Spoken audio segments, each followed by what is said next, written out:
In 1957, two little girls were hit by a car and killed instantly. A year later, their mother gave birth to twin daughters. At first, everything seemed normal. But when the twins began to speak, they knew things they shouldn't. Private details. Favorite toys. A memory of blood on tarmac. This is the true story of the Pollock twins, one of the most chilling cases ever used as proof of reincarnation. But what if it's not reincarnation? What if something came back with them? Hexham, Northumberland, England. 1956. Florence and John Pollock lived in a quiet brick home with their two daughters. Joanna, age 11, imaginative, nurturing, loved dressing up and acting in plays. Jacqueline, age 6, playful but intense, always shadowing her big sister. They were ordinary children, but John believed they were special. He was a devout Catholic but also deeply fascinated with reincarnation, something his wife Florence hated. It clashed with their faith, with their sanity. John would sometimes say, "They've lived before. I can see it in their eyes." Florence would laugh it off, but John wasn't joking. It was a Sunday. The girls were dressed for church, white socks, black shoes, matching coats. They walked ahead with a family friend while Florence stayed behind to care for their newborn neighbor.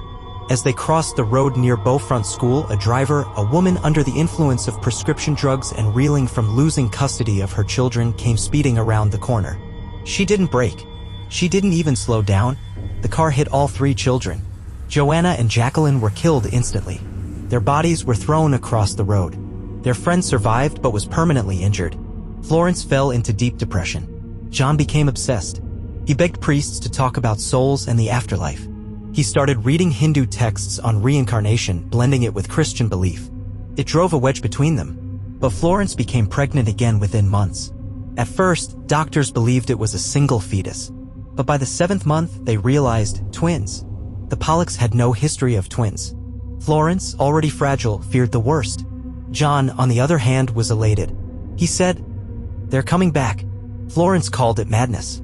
October 4th, 1958, Florence gave birth to identical twin girls. They named them Jennifer, born with a birthmark above her right eye and a second on her waist. Jillian, no marks. John froze when he saw the marks. Jacqueline, the younger of the dead sisters, had fallen on a bucket edge as a toddler and had a scar in the exact same place above her right eye. She also had a small waist birthmark since birth. Florence said it was coincidence. John said, "She's back." Florence and John agreed the twins would never be told about their sisters. No photos of Joanna or Jacqueline were displayed. No stories. No comparisons.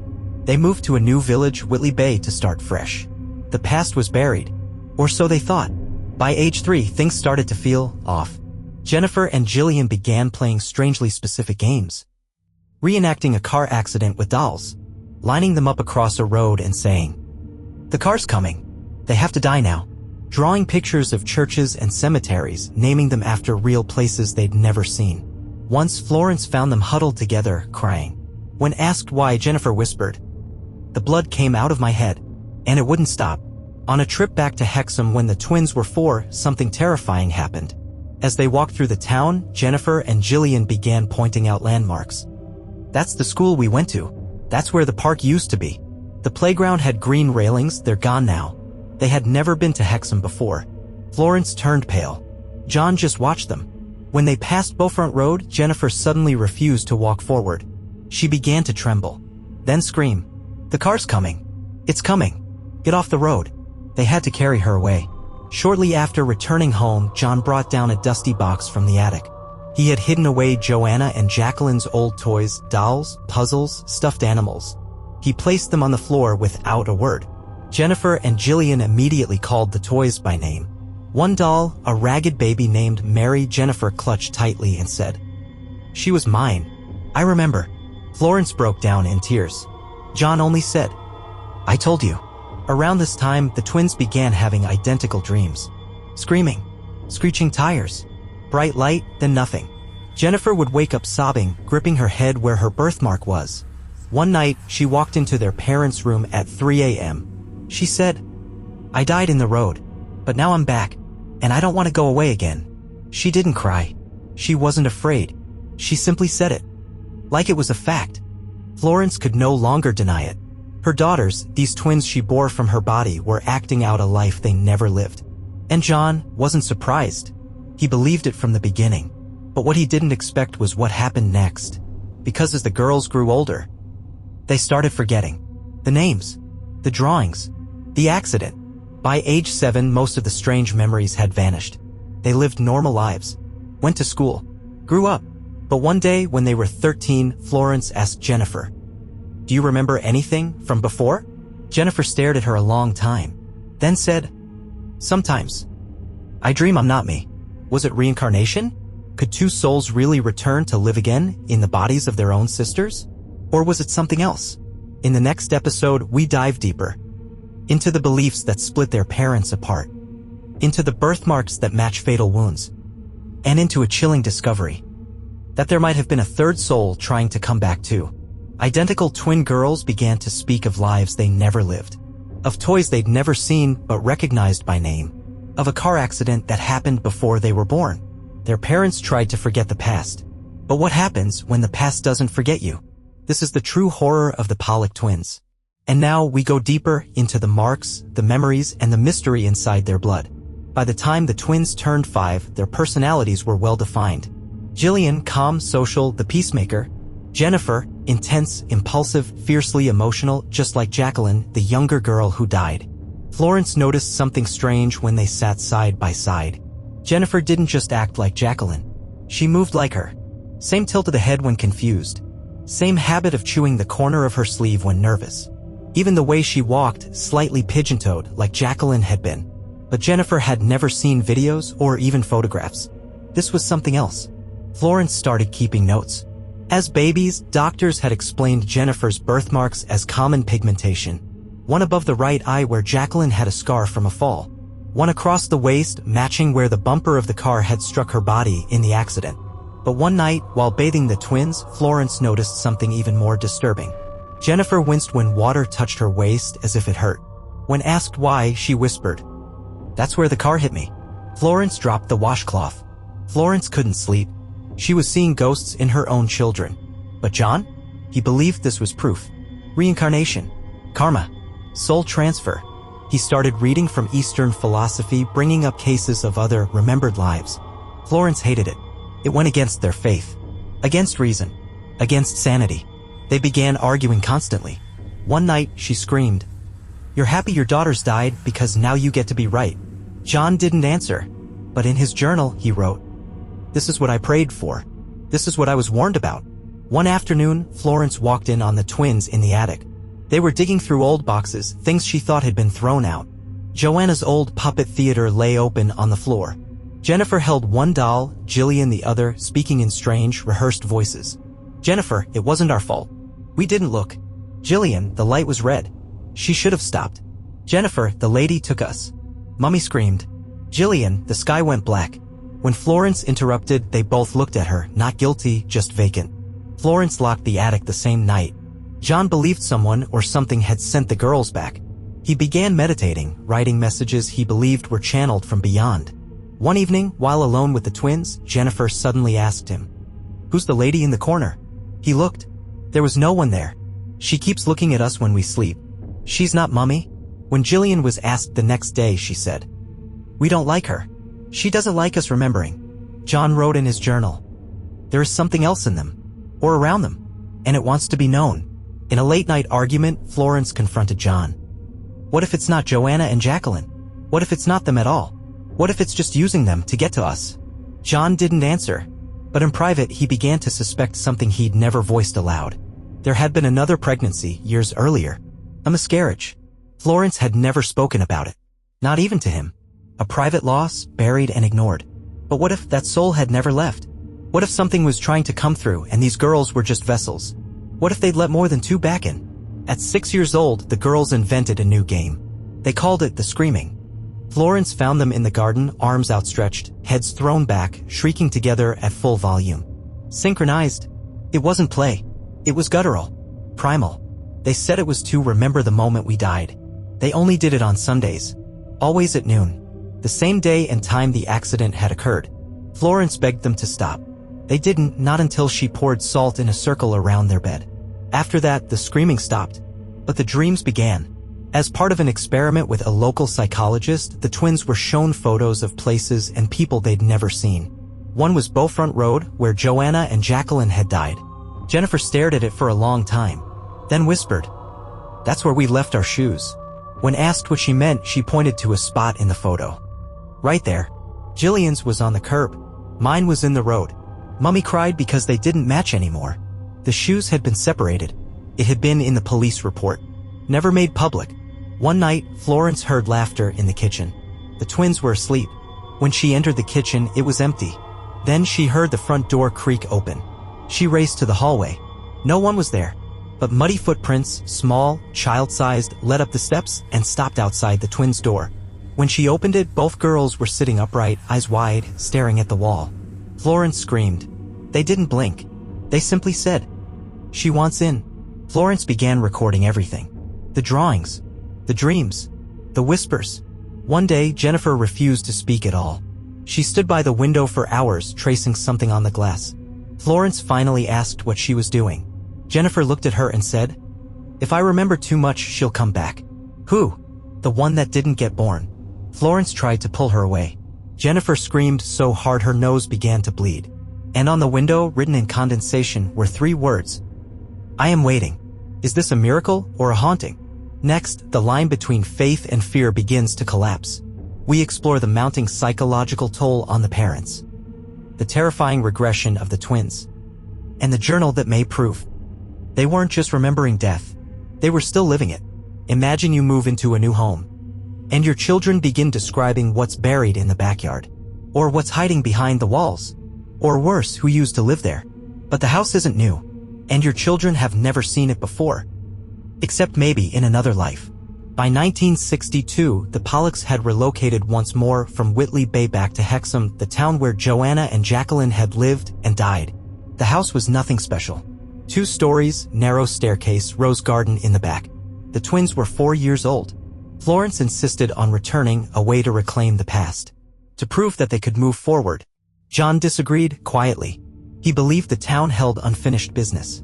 But they moved anyway, and the moment they stepped inside, everything began again. The second night in the new house, Jennifer woke up screaming. When Florence rushed in, she found both girls huddled on the floor, wide-eyed. Jennifer whispered, "There's someone under the boards." John lifted the rug, knocked on the wood. Solid. Jennifer stared at the corner of the room and whispered again, "She sleeps there." That week, the family dog refused to go upstairs. It would sit at the base of the steps and growl, low and guttural, at something they couldn't see. A month after settling in, the twins began spending time in the back garden. But instead of playing, they would sit silently at the same patch of grass, digging with their hands. Florence asked them what they were doing. Jillian responded, "Our toys are buried here. The ones from before." Florence's blood ran cold. She asked what toys. Jennifer said, "The doll with no eyes, the horse with the pink ribbon, and the marble with the crack." Those exact toys had been lost during the accident. Florence hadn't seen them since, and no one had ever spoken of them in the new house. Jennifer began avoiding the upstairs landing. She would freeze at the top step, shaking, refused to go down unless John carried her. She said, "It's where I fell." Florence asked what she meant. Jennifer stared at her. "I hit my head on the step. It bled. Daddy was holding me." That had happened to Jacqueline years before the twins were born. She had slipped on that exact stair. Bled. Screamed. John had carried her to the bath while Florence cried. Jennifer had never been told. The girls began drawing again, not just childish scribbles, but realistic scenes. A red car. A woman with no face. A church with blood on the steps. A house with 2 windows upstairs, 1 curtain pulled back. Someone watching. One picture in particular haunted Florence. It showed their home, but the backyard was blacked out, except for a pair of white hands reaching from the dirt. When asked what it was, Jillian said, "She's not buried deep enough."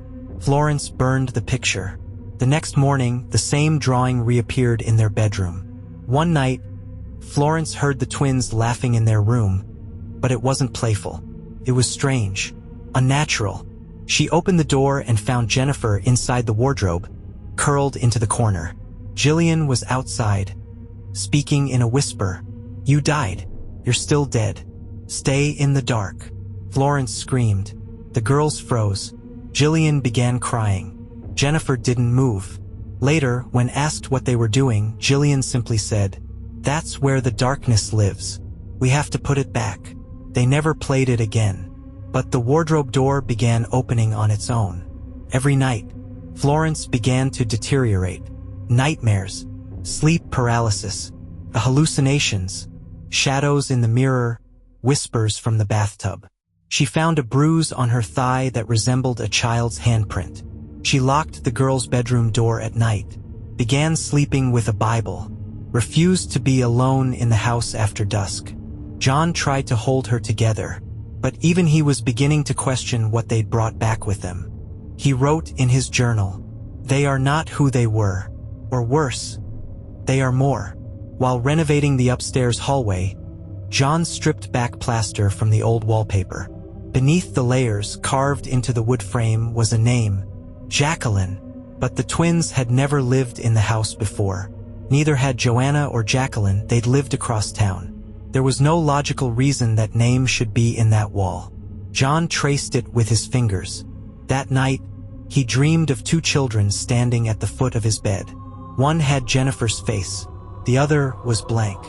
Florence couldn't take it anymore. She contacted a priest, asked for a cleansing. During the session, the twins screamed. Jennifer threw up. Jillian's nose bled. Afterward, Florence admitted something she had never told anyone. Not even John. She had once tried to terminate her pregnancy. In secret, she'd taken a tonic from a local woman. Nothing happened. The twins were born healthy. But now, she believed something else had gotten in. Maybe that's what I locked out. And maybe it never left. Maybe it found another way in. John said nothing. He only crossed himself. Whatever lived in that house with them, it wasn't done. The girls began referring to a new name. Not Joanna, not Jacqueline, but the one in the quiet. She wasn't their sister. She wasn't a memory. They said she lived in the attic, beneath the floorboards, waiting.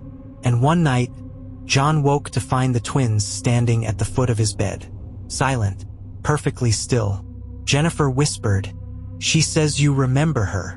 Then they turned, walked back to their room, and the attic door slowly creaked open. Are the twins haunted by memory, or by something much older? We continue explore the chilling history of the Pollock's village, the house that should have never existed, and the possibility that this isn't a case of reincarnation at all, but a ritual, one that began long before the car crash, and may not end until the bloodline does. What if your children weren't born, they were summoned? What if the place they returned to wasn't just their old home, but part of something deeper? We trace the terrifying roots of the Pollock haunting, not just across time, but beneath it. Hexham, Northumberland, a quiet town, old, ordinary, but hidden under the surface, stories older than Christianity. In 1971, years after the twins were born, local schoolchildren discovered a pair of carved stone heads buried behind a home in Hexham. The press called them the Hexham Heads. Some said they were Celtic. Others, even older, pagan relics from a forgotten ritual system. But when they were unearthed, strange things started happening. Objects thrown across rooms. Animals refusing to enter houses. A figure seen moving through walls. The house where they were found? 3 doors down from the Pollock's first home. Florence began investigating the history of the area. She found something chilling. In 1881, a midwife named Agnes Fenwick was accused of witchcraft after a series of infant deaths. Her journal survived.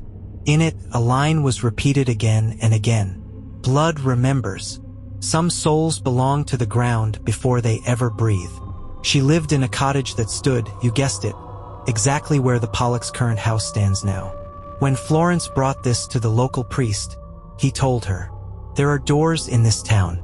Not all of them are built by men." Jennifer and Jillian began drawing circles. On paper, in the dirt, on fogged windows. Always the same. 5 small dots, 1 larger mark in the center. Lines connecting them like spokes in a wheel. When asked what it was, Jillian said, "It's how we came back." Jennifer added, "And how she's coming too. Florence took one of the drawings to a folklore professor at Durham University. He called it a summoning diagram linked to pre-Christian northern British cults that believed in deliberate reincarnation. They didn't call it reincarnation. They called it the returning. In their back garden, the girls became obsessed with a dead apple tree. They spoke to it. They refused to let John cut it down. When he tried, Jennifer began screaming violently, chanting, "She lives here, she lives here, she lives here." Jillian passed out. That night, John went outside to cut the tree down. But when he struck the first blow, the axe splintered in his hands. The next morning, the bark was marked with 5 slashes. None of them had been there the night before. While cleaning the attic, Florence found an old wooden box sealed with a rusted lock. Inside, a book bound in faded leather.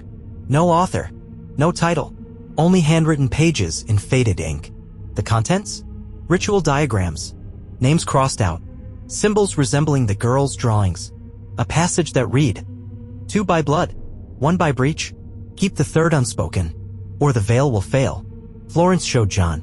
He refused to touch it. They burned the book in the fireplace. The next morning, it was back in the attic, dry, untouched. The twins began referring again to the one who wasn't born.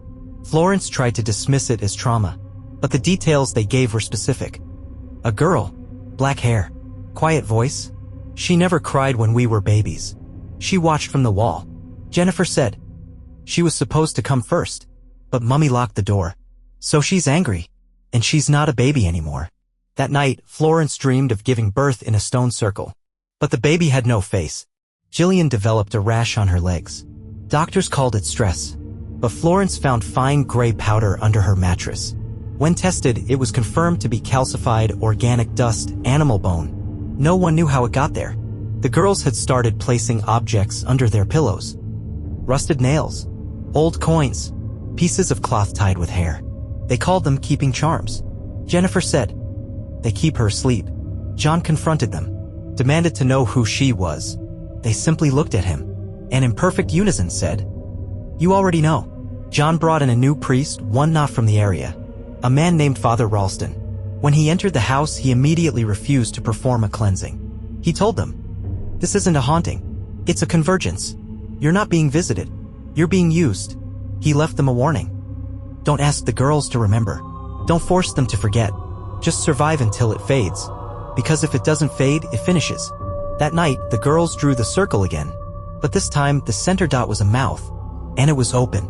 During a thunderstorm in late autumn, the power went out. Florence and John lit candles, huddled in the living room. Upstairs, they heard movement, not footsteps, dragging, like something heavy being pulled across the floor. When they rushed to the girls' room, they found the twins standing by the window, soaked, even though the window was closed. Jennifer turned slowly. Her eyes rolled back, and she said, "The returning has started," then collapsed. Lightning struck the tree in the garden, but it didn't burn. After that night, things got worse. Time skipped. Clocks reset. Furniture rearranged in circles. The girls spoke in unison more often, and the house began to feel wrong even in daylight. Florence dreamed of a voice whispering inside her head. 3 into 2. One must stay. One must pay. She woke to find dirt under her fingernails and a new birthmark on her arm. A perfect circle with a single dot. The same mark the girls drew. But this time, the mark was burned into her skin. She screamed. And upstairs, the twins whispered in their sleep, "She's almost here." The girls weren't just remembering death. They were preparing something. Still watching, next, the veil between lives begins to tear. And the Pollocks discover a final, terrifying possibility. What if the accident wasn't an accident at all? What if it was a sacrifice? And what if they were never meant to survive what came next? You think it starts with the accident. That's where everyone begins the story, the crash, the tragedy, the twins. But what if the death of Joanna and Jacqueline wasn't the beginning? What if it was the first payment in a much older plan? A plan that didn't start with them, and won't end with them. The woman who struck the girls in 1957 was Marjorie Wynne, a mother of 2 whose children had just been taken from her by social services. She had been heavily medicated, her license suspended, and in a dissociative state when she hit Joanna and Jacqueline, right outside Beaufront School. But here's the strange part. She had no memory of the crash, claimed she blacked out, and during interviews kept repeating, "I didn't see them. I swear. I saw something else." No one took her seriously. But buried in her hospital file was one red-flagged phrase she mumbled during sedation. "They told me to do it. I only saw the circle."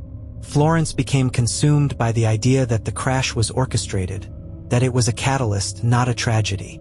She tracked down old case files, interviews, even found an article that was pulled from publication. It was a letter from a retired police inspector who'd worked the case. It read, "There were no brake marks, no skid, no attempt to stop. It's like she wasn't driving the car at all. Like something else was." Florence kept the clipping in her diary and started marking her calendar, because the twins' behavior seemed to change every year on the anniversary of the accident. On May 7th, the 5th anniversary of the crash, Florence found 2 old dolls on the porch, wrapped in cloth. One had a cracked eye, the other had a red streak painted across the waist. She showed them to John. He went pale. They were Joanna and Jacqueline's dolls, the ones buried with them. Florence went to the grave the next morning. The soil was disturbed. No vandalism, no sign of entry, just a faint circular mark on the grass. 5 indentations. That week, Jennifer stopped eating. She stood in corners, drew circles, stared at the wall. She began repeating, "We went away, but we didn't go alone." Jillian was different. She seemed calmer, too calm. When Florence asked if she remembered anything from before, Jillian smiled. "I remember the scream, but I don't remember if it was me." John came home one evening to find 2 women standing across the street, staring at the house. When he approached, they walked away in opposite directions, vanishing down alleys. Florence asked the twins if they'd seen the women. Jennifer said, "They used to help her, the one in the quiet." Jillian added, "They told Mummy it was time." Florence was silent, because years earlier, she had consulted 2 folk healers about her pregnancy, the one before the twins. She never told John. Until now. Before Jillian and Jennifer were born, Florence had become pregnant briefly. A first trimester loss she never disclosed. She buried the evidence in secret. But now, the twins were speaking of a third. A sibling between the dead girls and themselves. A girl that wasn't born, but still came through. Florence finally confessed to John.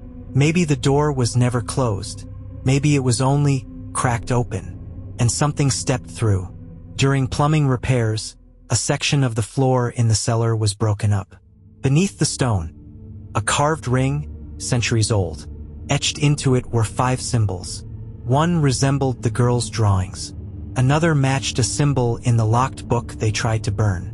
A folklore researcher identified the ring as a conduit, used in ancient rites to draw down spirits.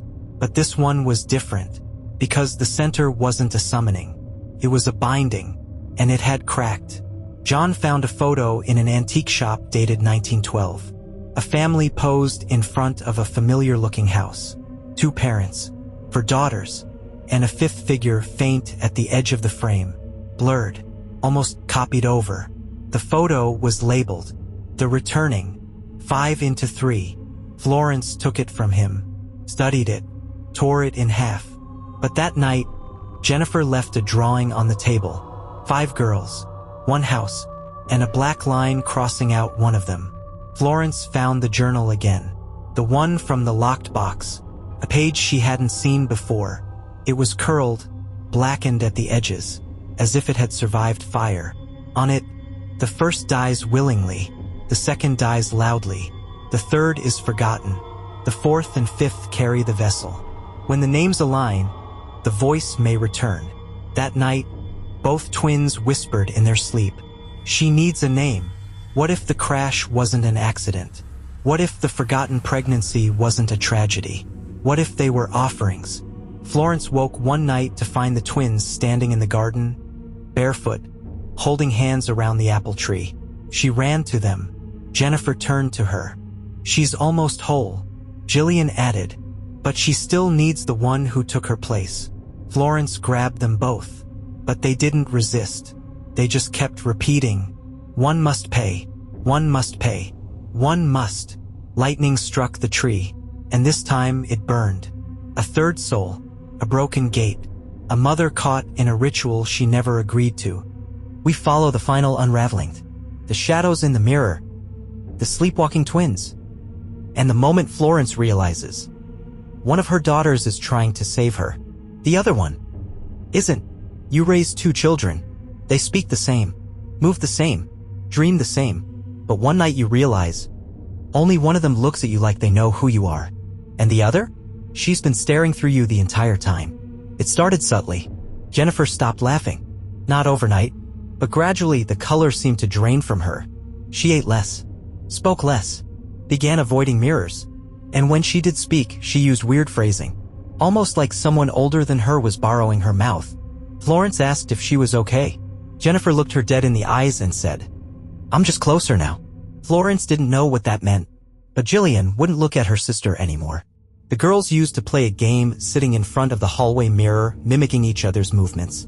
One night, Florence found only Jennifer in front of the mirror, but she wasn't mimicking anything.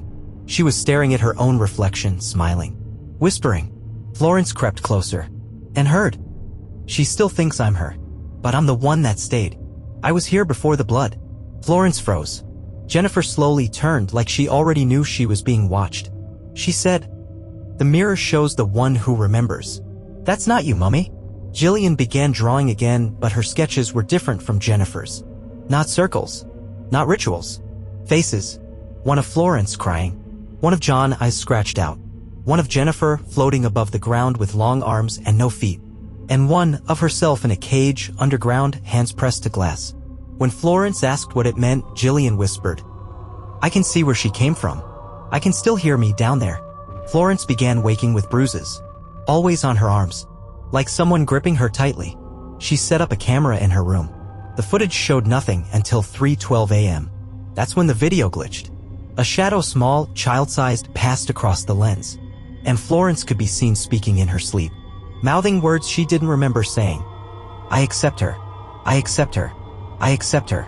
She never saw who entered the room, but in the reflection of the wardrobe mirror, two girls stood there. Only one was smiling. Jillian began sleepwalking, always to the same place, the burnt tree in the back garden. She'd stand before it, arms at her sides, head tilted up. Florence followed her one night and whispered, "What are you looking for?" Jillian responded without moving, "I'm trying to remember what it was like before we were her." Florence asked, "You mean before you were born?" Jillian said, "No, before we were split." She never remembered these episodes in the morning, but Jennifer always woke up smiling. In the girls' room, Florence began hearing things through the floor vent. Whispers, not in the girls' voices. Once it said, "She's soft. She'll give. I just have to wear her longer." She shut the vent, taped it over, but the next morning the tape was peeled from the inside. John insisted it was imagination, until the night he heard it too. And it said, "You never wanted to. You only wanted her." Florence took Jennifer to a child psychologist. While the doctor spoke gently, Jennifer remained quiet. Then the doctor asked, "Do you feel like yourself?" Jennifer answered, "She feels like me, but I'm not her." The doctor asked what that meant. Jennifer smiled. "Sometimes I'm under her, and sometimes I'm over, but I'm always in." She then began humming. The tune was a lullaby Florence used to sing to the baby she lost, the one no one ever knew about. She had never sung it again. Not once. Florence broke.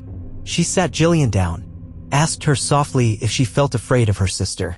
Jillian nodded, then whispered, "Sometimes I hear her voice when I look at myself, but it's not mine, and it's not hers either." Florence asked what she meant. Jillian said, "She's not Jennifer. Jennifer's in there too, but she's under the stairs now." Florence didn't understand, but then she remembered the dream from months ago. The stone circle, the birth, the child with no face. They had an old photo in the house from the girl's second birthday. Jennifer, Jillian, Florence, John, all smiling. But one morning, Florence looked at it and froze, because Jennifer's eyes were blurred. Not due to camera shake, the whole photo was sharp. Just her. Like something had smeared the eyes from the inside. Florence tore it down, checked the negatives. Jennifer's eyes were fine, but when she held the photo in her hand again, the blur was back, and it was spreading. Florence lay awake that night, listening, thinking, remembering the strange patterns. The book that wouldn't burn, the birthmarks, the name carved into the house before they moved in. and the truth hit her like cold water. She had given birth to 2 girls, but only one of them had grown inside her. The other had come through her, not of flesh, not of blood, but of want, of absence, of ritual, of need. She ran to their room. Only Jillian was in her bed. Jennifer's bed was empty, but the wardrobe door? It was open. Jennifer is missing. The house is waking, and Florence must face the one question she's been too afraid to ask. What if her child isn't her child? And what if it never was? The door is open, the one that should never be opened. And now something has stepped through, not from beyond death, but from beneath it. Florence burst into the girl's room. Jillian lay curled on the edge of the bed, eyes open but unblinking. Jennifer's bed was empty, sheets cold, pillow untouched. The wardrobe door hung wide open. Inside, nothing. No clothes. No Jennifer. Just a smear of soot across the back panel and the faintest scent of earth. Florence screamed for John. He searched the house. No broken windows. No unlocked doors. No footprints in the garden. Only one thing was out of place. The cellar door was unlatched. Jillian didn't speak for hours, just stared at the wardrobe. Finally, when Florence begged her to explain, she said, "She's not gone. She just followed it too far. She didn't mean to, but it called her by her name." Florence asked who did. Jillian began to cry. "The one under the floor. She's awake now, and she is Jennifer's face." That night, Florence heard dragging again. Not upstairs. Below. She opened the cellar door and gagged. The air reeked of wet dirt like something unearthed. She stepped down slowly, flashlight in hand.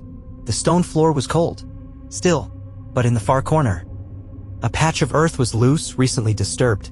She knelt, brushed the dirt back, and found a small, child-sized shoe. Jennifer's. Inside, a single word was carved into the leather. "Stay." John retrieved the hallway tape recorder they used to document the twins sleepwalking. He rewound to 3:12 a.m. Static. Then, Jennifer's voice. "I'm just going to look. She said I could try it on. Just for a little." Creaking door. "It fits. I think it's me. I think it's a..." The voice deepens. "No. You think wrong." Screaming. The sound of something dragging. And then, silence. The next day, a local handyman came to check the foundation. He found an old crawlspace sealed behind a crumbling wall, one never listed on the property record. When opened, it revealed a bed of straw, small bones, burnt wax, and dozens of hand-drawn faces scratched into the stone. All smiling. All identical. Except one in the back corner. Blank. No eyes. No mouth. Just a circle. Under it, carved into stone. "I am the unspoken." Florence collapsed. That night, Jennifer came back. She was in the garden, standing beneath the burned tree, soaked to the skin, barefoot, smiling, but not crying, not scared, just watching. Florence ran out and wrapped her in a blanket. Jennifer let her, but she didn't speak, not until Florence whispered, "Are you okay?" Jennifer looked up. Her eyes were wrong, black around the iris, too wide, too calm. She said, "It's warmer now." She brought me her name. Over the next week, Jennifer changed. Subtle things. She wrote with her left hand now. She'd always been right-handed. She didn't eat her favorite food. She couldn't remember the lullaby Florence used to sing her, but she could recite passages from the burned book word for word. Once Florence caught her whispering through the wardrobe door, "You're not stuck anymore. I'm ready now." She smiled. The exact smile Jacqueline had in her old school photo. Florence hadn't shown that photo in years. One night, Jillian screamed from the bathroom. Florence ran in to find her staring at the mirror. There was a crack across the glass. Not like someone hit it. Like it had shattered from the inside. Jillian pointed. She was looking at me. But I wasn't there. Florence tried to take her away. But Jillian screamed again. "She's in Jennifer." But Jennifer isn't in Jennifer. There's nowhere left for her to hide. Florence knew then. She didn't have 2 daughters anymore. She had 1 daughter. And 1 door. Florence dreamt of standing in a circle of stone. Her hands bound. The sky bleeding rain. 5 girls surrounded her. All with her daughters' faces. All different. And in the center, something rising from the ground. No skin. No mouth. Just a shape made of shadow and bone and memory. It spoke without sound. "You kept her from me. But she came anyway. And now, you'll know what it means to forget." She woke with soil in her mouth. And blood on her pillow. Florence began a journal. The last page reads, "One of them came back. The other came through. If I disappear, know this. Jennifer is not my daughter, and the thing inside her, it remembers being forgotten, and it won't let that happen again." The camera pans out slowly from the empty house. Only the wardrobe door is left ajar, and inside, 2 sets of footprints. But only one leads back out. She's here now. But who is she? We discover the ancient name, the lost ritual, and the reason Florence was chosen. Because reincarnation was never the goal. It was resurrection. Every strange event in this story has followed a pattern. Circles, symbols, the number 5. But what if the pattern isn't random? What if it's a map? A ritual? A design for bringing something back that never should have returned. Florence, desperate for answers, reached out to Dr. Lena Hallcroft, an independent folklore researcher specializing in pre-Christian British burial rites. Florence mailed her drawings, transcripts, and photos of the twins' writings. Lena responded immediately. "These are not reincarnation symbols. They're returning sigils. This is resurrection folklore. Pagan, rare, and extremely dangerous." Lena agreed to visit in person. She never made it. Her car was found abandoned 2 miles from Hexham. Driver's door open. Keys in ignition. Seatbelt unfastened. The last entry in her notebook found on the seat read, "The soul that was never born is closest to the veil. If it is named, it comes through." Florence began to notice the circle symbol everywhere. In the cracks of the wall. In the grain of the wooden wardrobe. In the branches of the tree stump. In Jennifer's birthmark, which now seemed to be expanding, the dot at its center growing darker. She dug beneath the old apple tree again. This time, she found a slab of stone, flat, carved with the same 5-pointed pattern. The center wasn't a dot anymore. It was a spiral. A door. In her dreams, Florence began hearing a name. Not Jennifer. Not Jillian. Not Joanna or Jacqueline. But something old. Something wrong. Morel. When she woke, she found it scratched into the mirror glass. Then written on the steamed shower wall. Then whispered from the wardrobe in Jennifer's voice. "You tried to keep her out, but naming calls her. And you said it, Mummy. Now we're all her daughters." Florence researched the name Morel, eventually uncovering a 15th century manuscript in Latin describing a shadow saint believed to reside between lives. Morel, it said, was a fractured soul born during plague times, sacrificed before she drew breath. The text referred to her as the bride of the hollow hour. According to legend, she could only return if a woman lost a child, but did not grieve it properly, and then bore 2 more. The final condition? When the name is given voice, the breathless soul becomes flesh again. Florence had spoken it. She knew what that meant. Jennifer was no longer Jennifer. Her voice would shift in tone mid-sentence. Her pupils didn't dilate with light. She stopped responding to her name. She called Florence by her first name, now Florence, never Mum. Once Florence asked her what she wanted. She replied, "To wear this skin longer. Until it stops being borrowed and starts being mine." Jillian began acting out, but not toward Florence. Toward Jennifer. She smeared salt across the wardrobe door, slept with iron keys under her pillow, drew mirrors cracked down the middle with 1 twin on each side.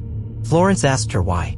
She whispered, "I'm trying to keep my sister in, and that thing out." Then she said something Florence would never forget. "Morel isn't in Jennifer. She is Jennifer now." Florence returned to her old diary, the one she kept during pregnancy.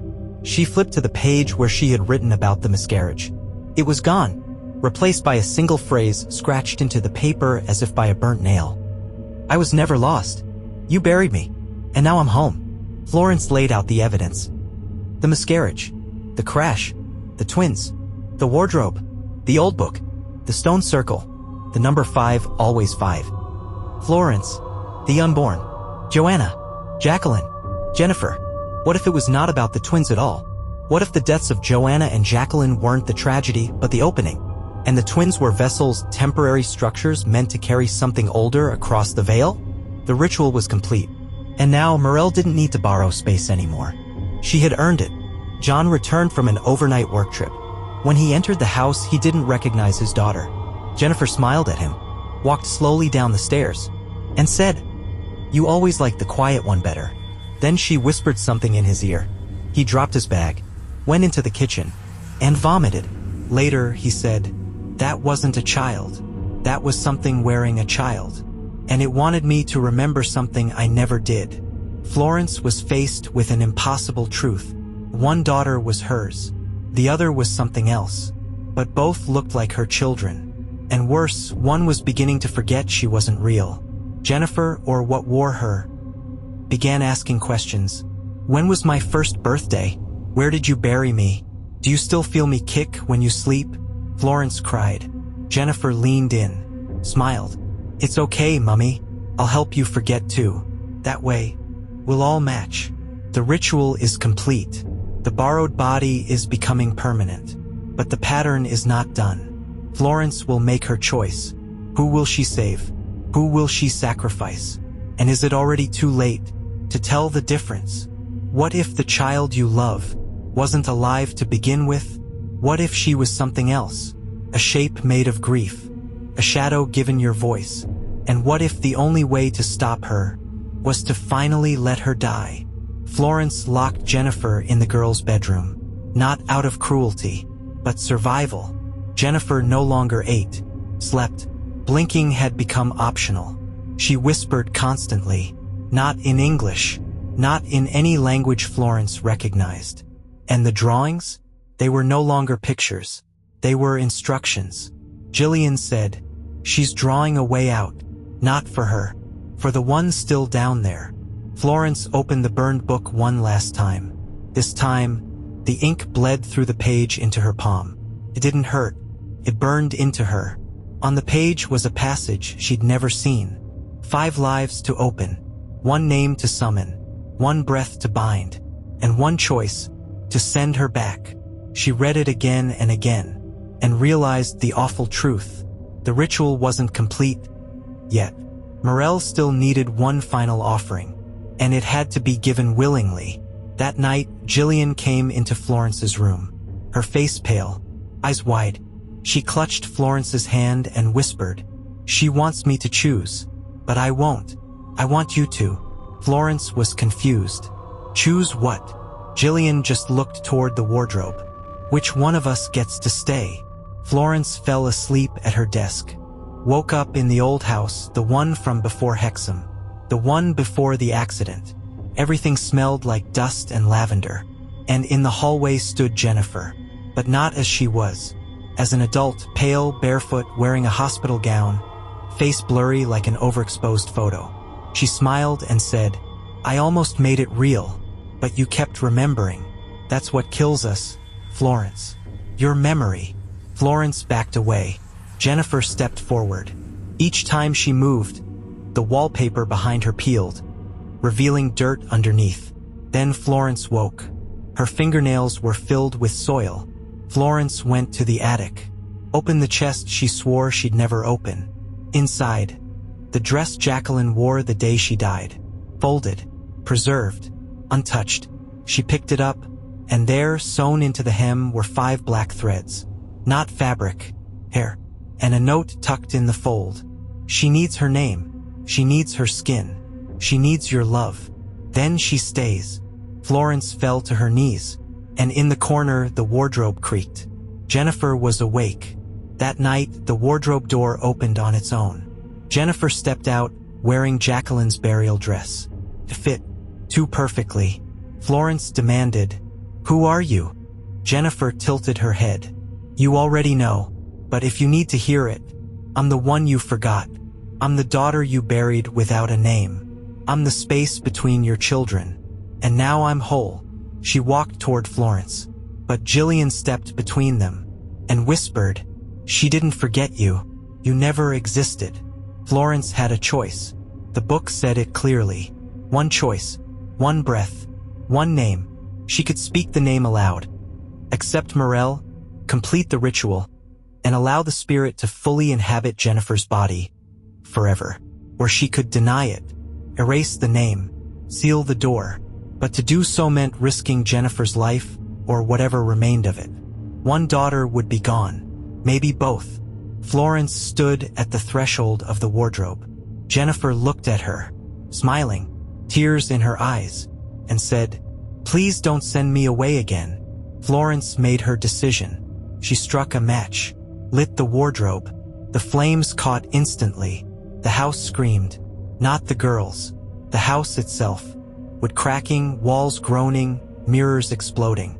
Jennifer screamed, not in fear, but in a voice not hers. "You gave me form. You gave me name. You cannot unmake me." Florence held Jillian tightly, whispered, "You are real.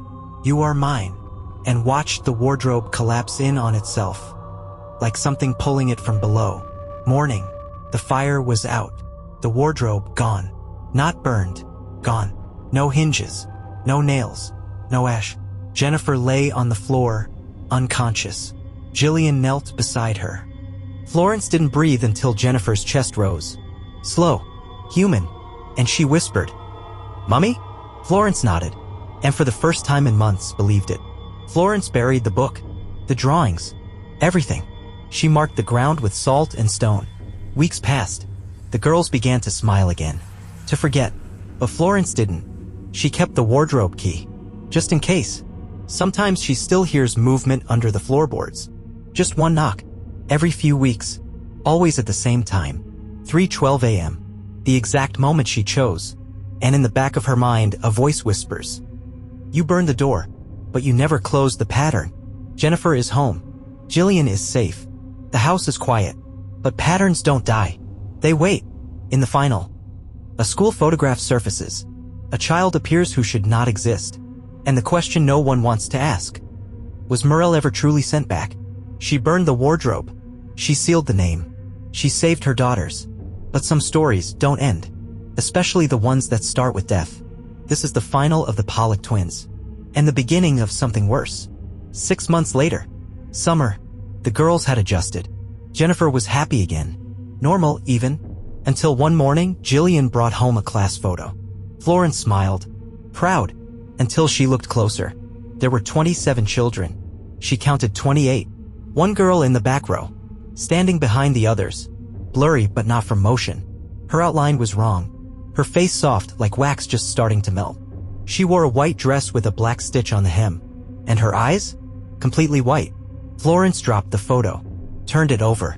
Someone had written a single word in smudged ink. Muriel. Florence washed dishes that night.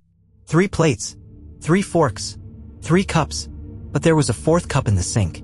Dirty, wet, lipstick on the rim. She asked the girls if they had a friend over. They shook their heads. She asked John. He was silent. "You made tea, didn't you?" he asked. Florence paused, then remembered. She'd filled 6 cups earlier that day. Not 5, not 3, 6. Jennifer's birthday arrived. She opened a box from a friend at school. No name, no card. Inside, a porcelain doll, pale face, blank eyes, eye-stitched mouth, and sewn into the hem of its dress. "I was here first." Jennifer didn't scream. She held the doll and said, "She found a new way back." Florence demanded who. Jennifer pointed to the mirror, but there was no reflection. That night, Jillian spoke in her sleep. The circle never closed. The blood never dried. She's in the cracks now, in the gaps between the names. Florence woke her, asked what she meant. Jillian began to cry. "We're not twins anymore. There's 3 of us now, but I don't know which one I am." Florence received a phone call from a rural clinic 2 hours away. A nurse said, "We had a child dropped here. No ID, no records. She says her name is Muriel Pollock." Florence's blood ran cold. The nurse continued, "We ran blood work. You're the biological mother." Florence whispered, "That's impossible." The nurse replied, "That's what we thought too, until she said this. Tell my mother I don't need a door anymore." Florence dropped the phone. Objects begin moving on their own again. The wardrobe, rebuilt and sealed, begins knocking at 3:12 a.m. The dog refuses to go upstairs. The tree in the garden blooms again even though it was burned to ash. The soil around its roots smells of milk and iron. And one night, Florence wakes to find her bed full of salt water. Jennifer and Jillian are asleep, but on the hallway wall, written in condensation, "You saved the wrong one." Florence visits the clinic, just to see. She walks down the hallway, and at the end sits a child. Black hair, bare feet, a white dress with dirt on the hem. She turns around and smiles. Her eyes are normal. Her voice is calm. "I know what you're thinking, Mummy, but you didn't bring me. I brought you." Florence backs away. The lights flicker, and the girl adds, "I'm not here for you. I'm here for her." She holds up a drawing. 3 girls. One of them faceless. Florence returns home. She covers every mirror in the house. That night, Jennifer draws again. A woman standing in a circle of fire. 5 children holding hands. A 6th one behind them pulling the strings. Florence asks who it is. Jennifer says, "She said I'm just the seed, but she's the root," and points to the ground. 3:12 a.m. The wardrobe knocks. Florence opens it. It's empty, but the mirror inside the one John had reinstalled shows 4 girls standing behind her. Only 2 are asleep upstairs. The other 2 smile. One has no mouth. The other has Florence's eyes and says, "Ready or not?" Florence's final journal entry. They say you can't be born twice, but they're wrong. You can be born from death, from memory, from a name that was whispered too long in the dark. I see her now, everywhere. In Jillian's laugh, in Jennifer's silence, in my own dreams. Muriel was never the ghost. She was the author. And this was never our story. It was always hers. In 1981, the Pollock family left Hexham. They moved to a new city, changed their names. Nothing unusual was ever reported again. But in 2023, a new family moved into the old Pollock home. Their 8-year-old daughter now speaks of a friend, one who lives behind the mirror. Her name is Muriel. And this time she says, she's ready to stay.